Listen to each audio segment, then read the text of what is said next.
आप देख रहे हैं रिपब्लिक भारत और आपके साथ मैं हूं विवेक। और इस वक्त एक सबसे बड़ी खबर हम आपको बता रहे हैं। कनाडा से एक खबर है जहां ब्रैम्पटन में हिंदू मंदिरों को निशाना बनाया गया है। बड़ी खबर, कनाडा में फिर निशाने पर हिंदू मंदिर है जिसका जमकर विरोध हो रहा है और सभी जगहों पर यह आलोचना हो रही है। जो हिंदू समुदाय के लोग हैं बेहद ही आक्रोशित हैं। कनाडा में फिर निशाने पर हिंदू मंदिर से जुड़ी खबर हम आपको बता रहे हैं और ये तस्वीरें आप देखिए। हिंदुओं पर हमला, आखिर इसके पीछे मंशा क्या है? ब्रैम्पटन में मंदिर के बाहर गुंडागर्दी हुई है। खालिस्तानियों ने मंदिर को निशाना बनाया है और खालिस्तानियों ने मंदिर में तोड़फोड़ की है। ये वो तस्वीरें हम आपको दिखा रहे हैं किस तरीके से खालिस्तानियों ने वहां पर उपद्रव मचाया। कनाडा में निशाने पर हिंदू हैं और हिंदू श्रद्धालुओं से मारपीट की गई है जिसकी तस्वीरें इस वक्त आप देख पा रहे हैं। ब्रैम्पटन कनाडा से तस्वीरें और लाठी डंडों से पीटा जा रहा है।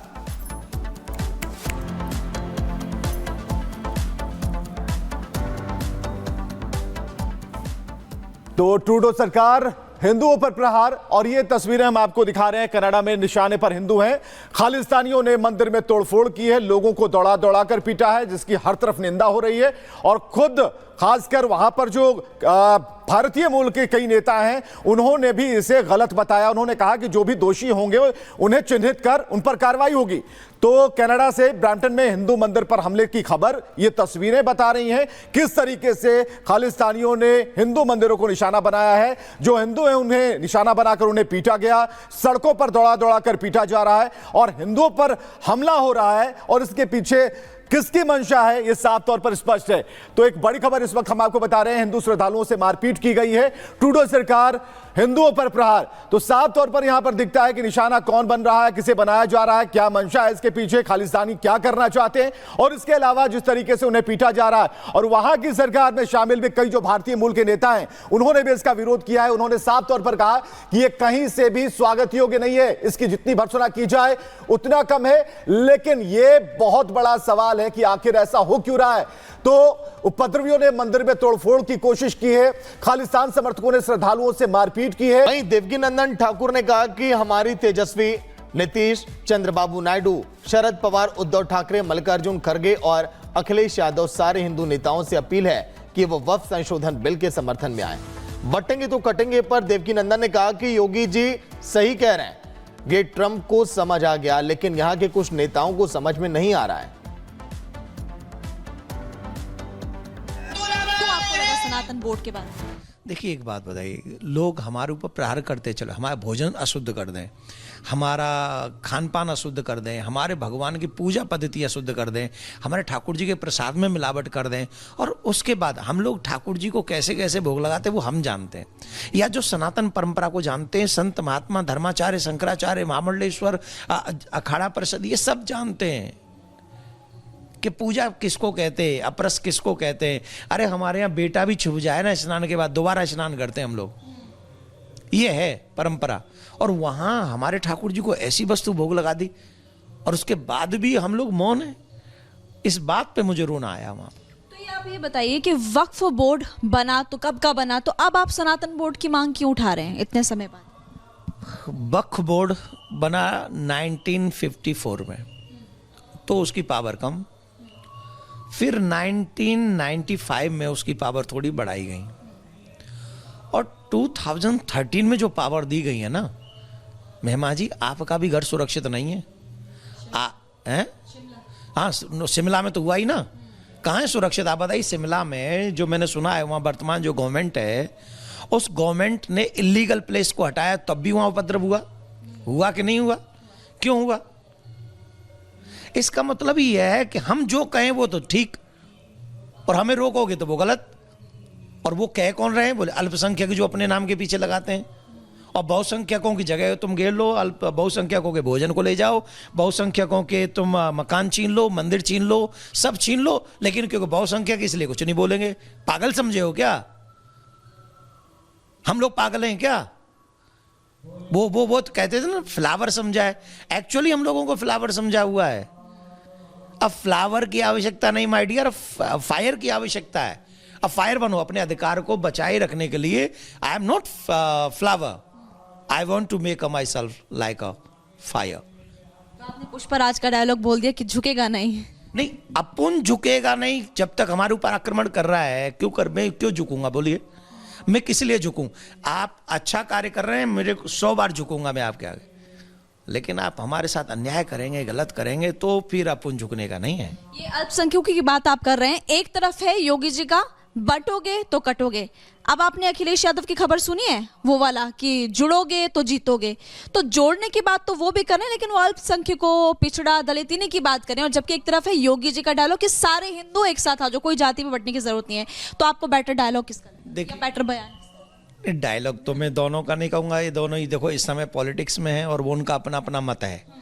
लेकिन जो योगी जी ने कहा है कटोगे तो बटोगे तो कटोगे, इसके पीछे रीजन क्या है? हम जब बटे हैं, अंग्रेजों ने भी तो बांटा हमको, अब मुगलों ने बांटा, राजाओं के आपस में लड़ाई करवा करबू के वो अपने था।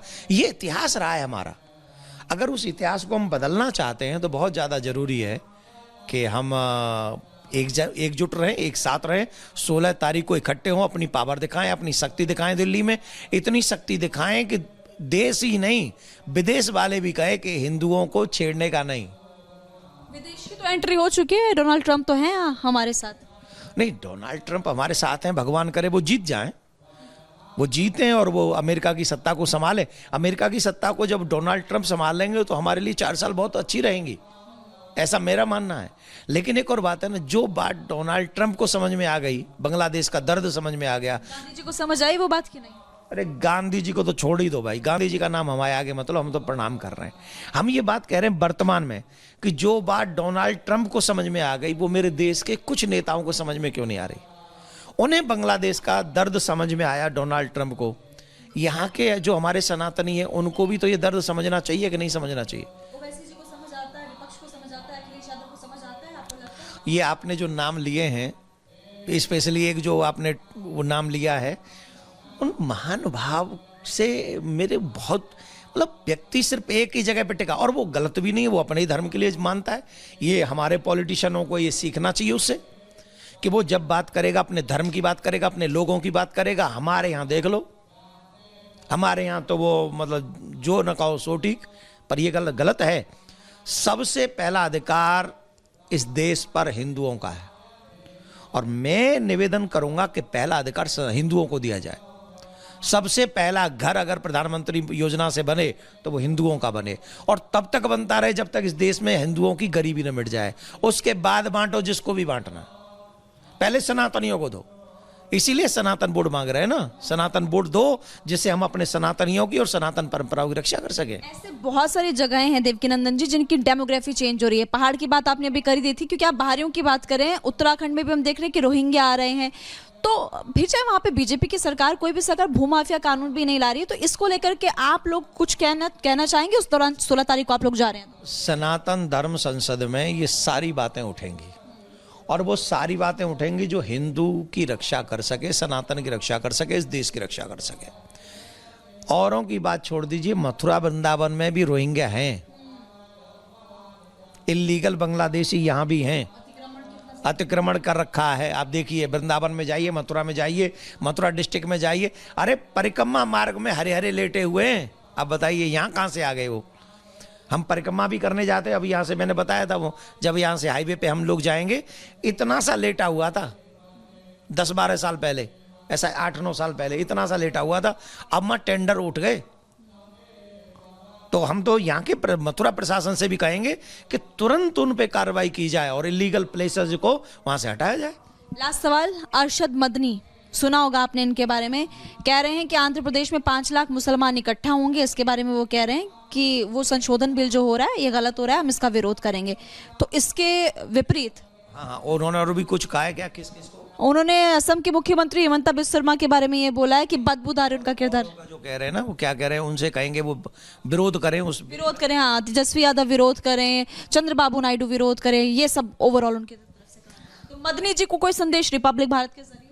मदनी जी को एक ही निवेदन है, मदनी जी आराम से आप अपना धर्म का पालन कीजिए, इस देश के हिंदुओं को बांटने का काम मत कीजिए।